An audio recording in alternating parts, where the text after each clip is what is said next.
समरूप त्रिभुज है ना, और संगत भुजाओं का अनुपात क्या होगा अगर पूछ दें तो इस क्षेत्रफल का क्या करते हैं, वर्गमूल कर लेते हैं। यस, क्या हो जाएगा 5:5। ठीक है,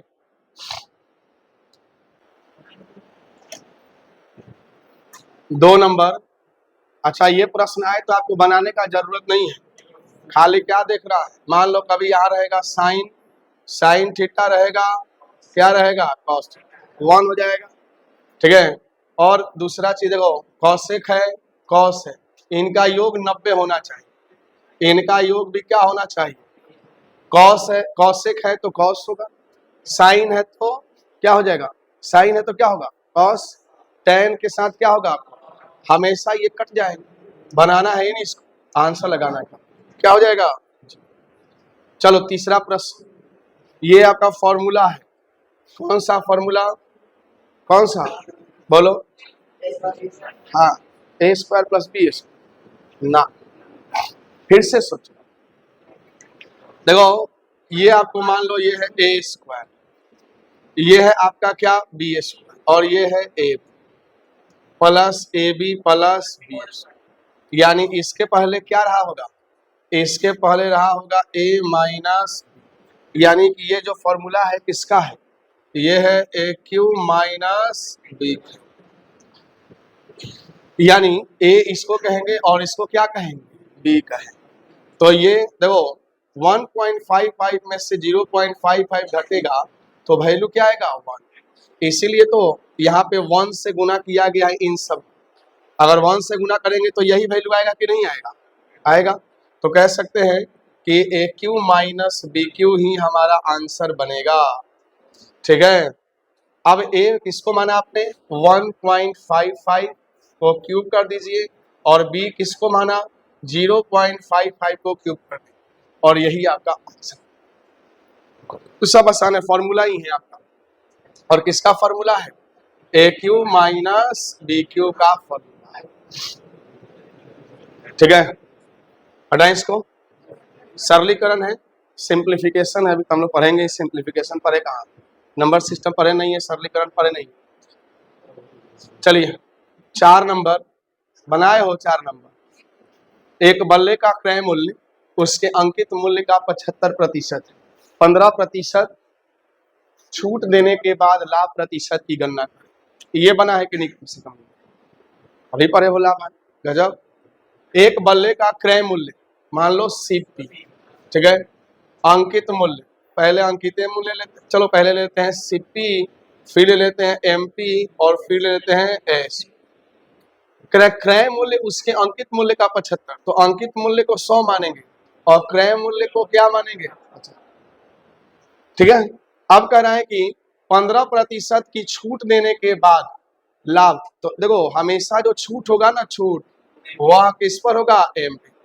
तो अगर 15% छूट दे रहा है, यानी कि यह बेच कितना में रहा है 50, और लाभ जो होता है ना, हमेशा लाभ वह क्रय मूल्य पर होता है, तो लाभ 10 यूनिट का हो रहा है, तो हमें परसेंटेज प्रॉफिट अगर निकालनी है तो क्या करेंगे, कुल लाभ गुना 100 बटा कितना, क्रय मूल्य, तो 25×3 = 75, 25 चौका 40/3, यानी कि 13.33%, ये इसका क्या हो जाएगा, प्रॉफिट हो जाएगा, 13.33 आते जाएगा, और यही इसका क्या होगा, लाभ।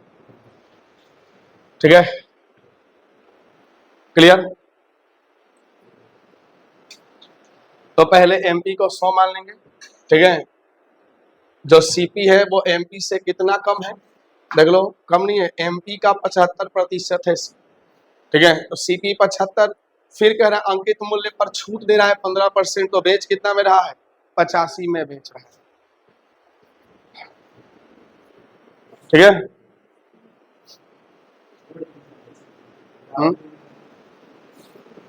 बाद में काट लेंगे, है कौन, हमको उससे क्या लेना देना है, उस पर तुमको ध्यान ही नहीं देना, उस पर तुमको ध्यान ही नहीं देना है, वो एक्स्ट्रा काम, ये जो तुम्हारा है मूल चीज वो अपना चलते रहेगा। हाँ, उससे नहीं मतलब, इससे मतलब है। ठीक है, चाहे वो जितना देर चले। ये क्लास का माहौल है, ये पूरा आराम से बनाए। ठीक है, वो अपनी सुविधा के लिए हम कर रहे हैं, ताकि हमें 2-3 को बैच में नहीं बताना। चलो, एक पुलिसकर्मी 200 मीटर तक खूब पढ़ाए, है ना। 200 मीटर की दूरी से एक चोर को देखता है। मान लो कि यहाँ पे कौन खड़ी है, पुलिस, ठीक, और यहाँ पे कौन खड़ा है, चोर। कितना डिस्टेंस है इनके बीच में, बहुत अच्छे, यानी कि इनके बीच में 200 मीटर का अंतर है। अब जैसे ही चोर पुलिस को देखता है, क्या करता है, भागना। भाग कर कुछ दूर जाएगा, चोर भी जाएगा और इसको वहां पे क्या कर लेगा, पकड़ लेगा। ठीक है, पकड़ लेगा चोर इसको। लेकिन प्रश्न यह है कि ये भाग कितनी स्पीड में रहा है चोर, है ना। पीछा करता है पुलिस वाला, चोर और पुलिस 10 और 11, यानी चोर की चाल है 10 किलोमीटर पर आवर और पुलिस की चाल कितना है, 11 किलोमीटर पर।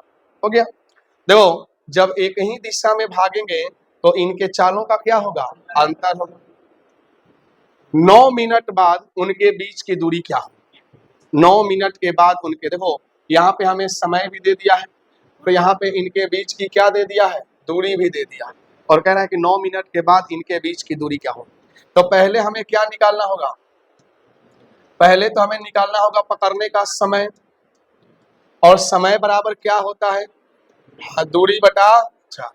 तो दूरी इनके बीच में कितना मीटर है, 200 मीटर, यानी 200 मीटर, और इनके बीच चालों का अंतर क्या है, 1 किलोमीटर पर आवर है। इसीलिए हम इसमें क्या करेंगे बच्चों, 5/18 से, और 18 कहाँ चला जाएगा, 5। ठीक है, यानी अगर हम इसको काटें, हम 5 चौका 20, 18 चौका क्या हो जाएगा, 320 सेकंड। कितने सेकंड में, 18 चौक 32, हाँ कितना, 720 सेकंड में पकड़ा जाएगा। अब पूछ रहे हैं वो दूरी, है ना, उनके बीच की दूरी मीटर में कितनी होगी, 9 मिनट में, है ना। अच्छा, उनके बीच की दूरी पूछ रहा है, ठीक है, कोई बात नहीं। तो दूरी बराबर क्या हो जाएगा, चाल गुना समय। तो चाल का क्या हो जाएगा, अंतर, इनके चालों का अंतर क्या हो जाएगा, 1 गुना 5/18, फिर और कितना समय में, 9 सेकेंड, कितना, 9 मिनट। मिनट को क्या करेंगे, इसकी जरूरत ही नहीं थी, फिर इसकी जरूरत ही नहीं थी। 9 दूनी 18 और 2 तिहाई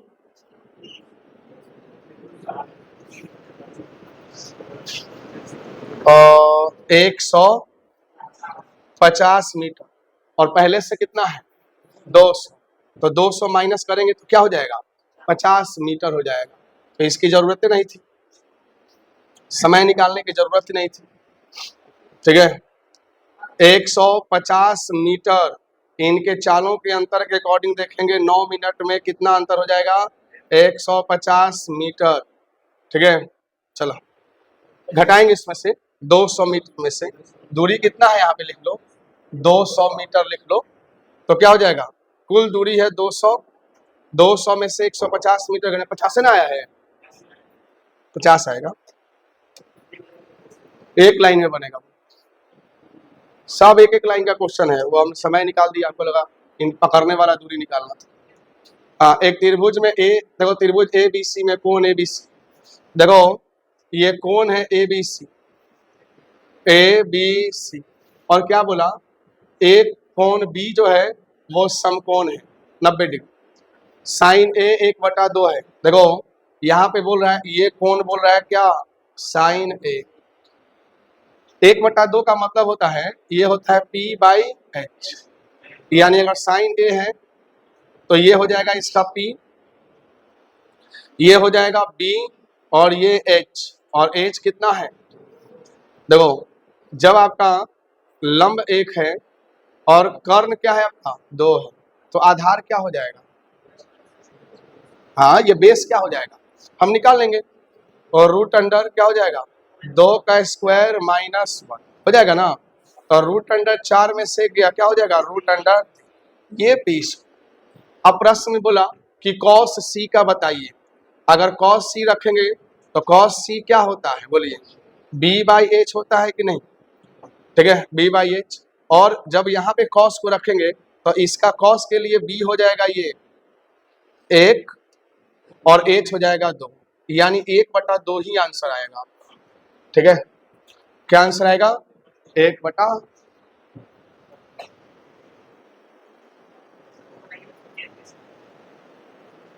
ये कॉस सी पे रखेंगे कॉस का वैल्यू, तो इसके लिए आपका क्या हो जाएगा, पी हो जाएगा। इसके सामने वाला जो भुजा है वो लंब हो जाएगा और इसके सामने वाला क्या हो जाएगा, आधा। अगर यहाँ पे ए रखेंगे तो इसके सामने वाला लंब और इधर वाला आधा। सदैव ऐसा नहीं होता, वो देगा साइन ए, तो साइन ए को चाहे आप यहीं ए लिख लीजिए, कोई दिक्कत नहीं, यहीं से ही आपका क्या हो जाएगा, लंब और ये आधा। यहाँ भी रखेंगे तो इसके सामने लंब, ए के सामने जो होगा वो लंब हो जाएगा। मान लो कॉस दे दिया सी, ठीक है भाई, कॉस यहाँ भी रखते, बी है जैसे ए बी सी, तो यहाँ सी रखते तो ये लंब हो जाता, ये आधा, यहाँ सी रखेंगे तो ये लंब और ये आधा, ठीक है।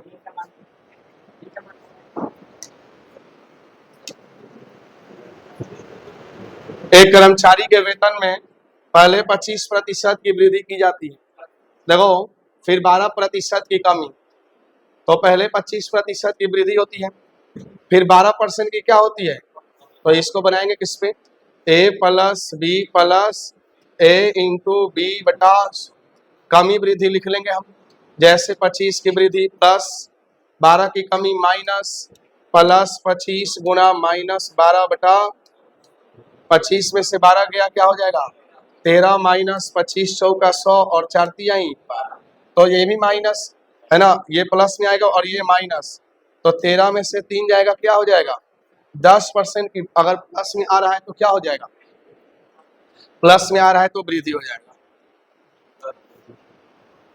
देखो 50 और 76 के बीच आने वाली अभाज्य संख्या, 50 और 76 के बीच आने वाली अभाज्य संख्या कौन कौन सी है बताओ, 50 और 76 कौन सी है, 53 है ना, और कौन है, 53 है, 59 है, और कौन है, 61 है, 67 है, 71 है, 73 है, बस। अब इन सबको जोड़ना है, 1 2 3 4 5 6, किससे भाग देना है, 6 से भाग देना। इन सबको जोड़ के 6 से भाग दो, क्या आएगा, 7 3 10, 9 और 1 10, 3 और 1 4, 24, 2 7 7 14, 14 12, 14 12 26, 2 28, 28 और 10, 28 और 10 38, तो 6 6 36 और 6 चौके 24, यही आपका एवरेज निकल के आएगा। ये आपका एवरेज निकालना था इन अभाज्य संख्याओं का, क्या आएगा, 64। चलिए अगला प्रश्न है, यदि 0.4x, देखो ये रैखिक समीकरण है, कैसा है भाई, ये रैखिक समीकरण वाला प्रश्न है, कैसे बनाए हो, तो ये आपका 0.4x है, ये आपका a1 है, ये आपका क्या हो जाएगा, b1 है, और ये a2 है, ये b2 है, और ये तो a1 बटा a2 0.16 बटा 0.1 बराबर 3.4 बटा 1.7 बटा 3.4। देखो इसको काटेंगे, दशमलव कैंसिल, 4/3, ये भी कैंसिल, और 4 चौके 16 और 4 तिहाई, ये कटेगा, 17 एकम 17, 17 दूनी 14, तो आएगा 4/3 बराबर 4/3 नॉट इक्वल टू 1/3। अगर ऐसी स्थिति आती है ना, ठीक है, इसको कहते हैं a1 बटा a2 बराबर b1 बटा b2 not equal to c1 बटा c। तो इसको कहते हैं कोई हल नहीं, बिल्कुल कोई हल नहीं। तो तीन होते हैं, एक होता है अद्वितीय हल, एक होता है कोई हल नहीं, और एक होता है अनंत हल। ठीक है, तो आंसर क्या बनेगा? निकाय का कोई हल नहीं। ठीक है, अगर ये बराबर बराबर हो जाते ना तीनों, ये तीनों बराबर बराबर हो जाते तो अनंत हल है ना, और जब पहले ही कैंसिल हो जाता तो अद्वितीय। हटा इसको। देखो मध्यानुपाती बोला है, तो मध्यानुपाती क्या होता है? सबसे पहले हम मध्यानुपाती देखें तो रूट अंडर क्या होता है? ए इंटू, ए किसको कहेंगे? पहले वाले को, और बी कहेंगे। तो रूट अंडर हम क्या कर देंगे? मध्यानुपाती हमें निकालना है, मध्यानुपाती निकालना है तो रूट अंडर कर देंगे 245 गुना 36/5, काटेंगे 5 चौके 20, 5 नवा 45, यानी कि 7 गुना 6। अब कह रहा है प्रश्न में, यानी 7 छक 42। ठीक है, ये मध्यानुपाती।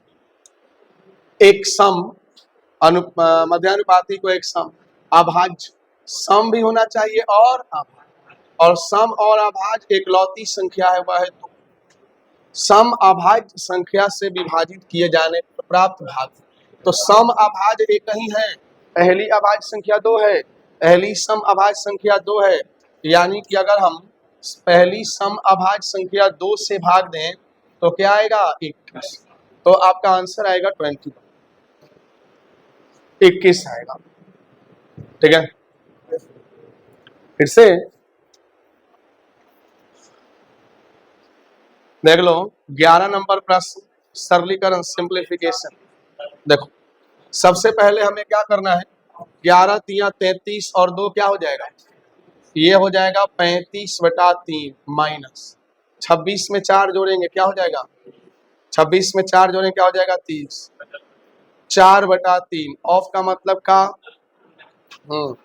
और ये बड़े ब्रैकेट में इसको बंद करें अगर, तो पहले और 1020 को भाग करना, तो पहले इसको करेंगे ऑफ का काम, फिर ये क्या हो जाएगा? 10 चौके, तो हम पहले इसको हल कर लें। 40 माइनस 35/3, 120, 120 माइनस 35 कितना आएगा? 85/3। अब हमें भाग देना है 1020 भागा 85, और जो बटा में 3 है वो अंश हो जाएगा, है ना। तो इसको 12 बार में काट सकते हैं, या 5 से काटें तो 17 मरतबे, या 17 से भी काट सकते हैं, है ना। 0 और 5 चौका 20, तो ये आपका 17 से कट जाएगा, और आंसर क्या आएगा आपका? 12 तिहाई 36। तो आंसर आएगा,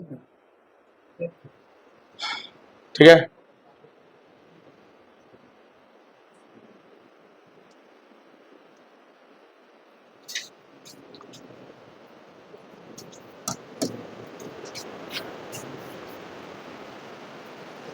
देखो एक नीचे हो गया, कोई बात नहीं।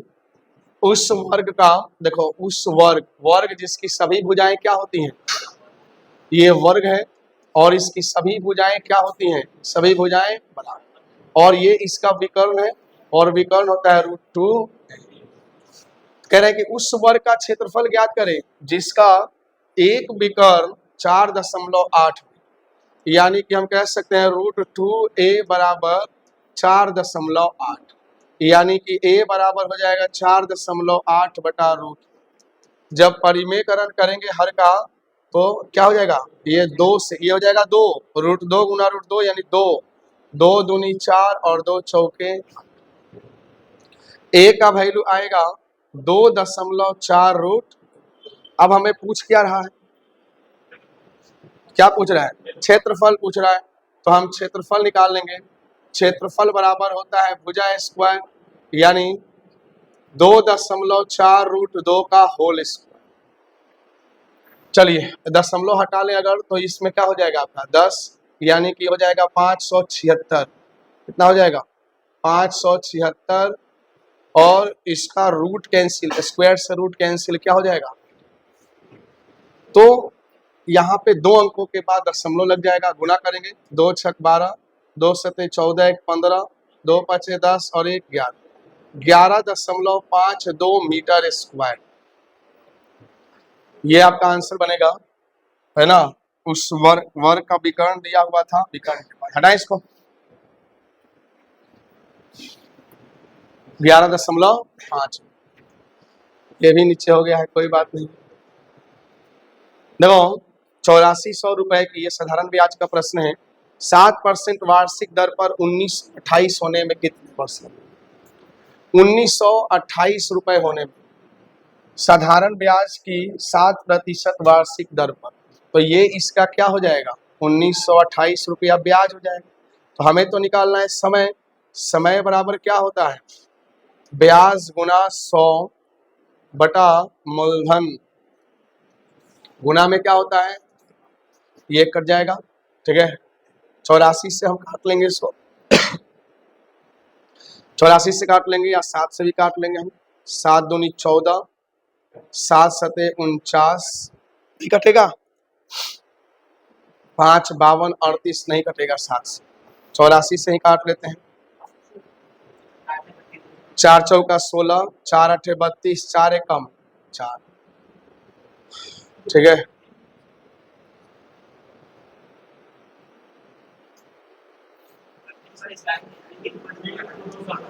कोई बात नहीं, लगभग वैल्यू आएगा। 481 बटा 107, 2 आएगा लगभग। क्या नहीं दिया इसमें?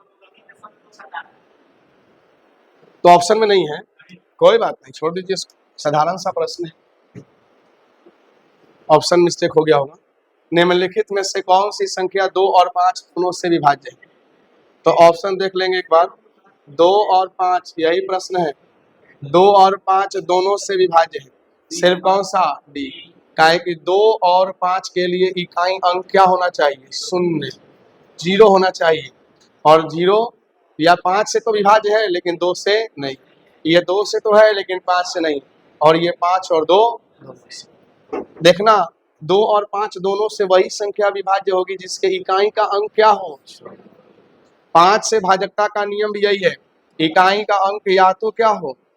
इकाई का अंक या तो 5 हो या क्या हो? 0, तभी 5 से कटेगी। और 2 से भाजकता का नियम क्या है? हाँ, कि इकाई अंक 2, 0, 2, 4, 6 या 8। तो भाई दोनों में कॉमन क्या है? 0, तो 0 होगा तभी भाज्य होगा, ठीक है। लास्ट था क्या? चलिए एक क्वेश्चन लास्ट है, सरल करें। ये फिर से वही दिया है प्रश्न, A Q minus B Q बराबर क्या हो जाएगा? A minus B into A square plus A B plus B. चूंकि नीचे दिया भी यही है, दिया है आपका A square plus A B plus B square, तो इससे ये कट जाएगा ना फाइनली। सिर्फ क्या बचेगा? ए माइनस बी, तो ए इसको कहेंगे और बी इसको, यानी कि 4.2 में से 1.2 जाएगा, क्या आएगा? 3। तो यही आपका आंसर बनेगा, कौन सा?